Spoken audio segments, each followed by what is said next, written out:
Vaya Patemingo de Cuera, Cuamañamba Puta, página 63, fecha viernes 11 de septiembre de 2020.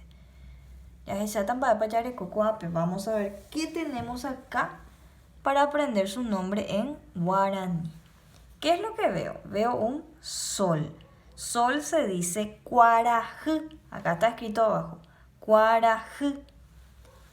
La luna que sale en la noche, luna se dice yası.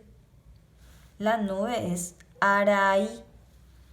Las flores que solemos ver mucho, flor es en guaraní ıboты. Iboты. Los ríos son ısırı. Si vemos un camino, el camino se le dice tape. Camino es tape. La vela es tataindı. Vela, tataindı.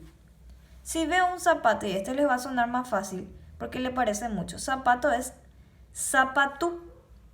Zapato es zapatú. Y una aguja es yu. Así nomás, yu. Voy a repetir en guaraní y ustedes también en casa. Cuarajı, yası, araí, ıboты, ısırı, tape, tataindı, zapatú, yu.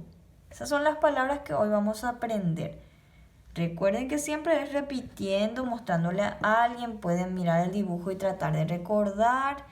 Practican así, de esa forma en casa, para poder recordar las palabras en guaraní.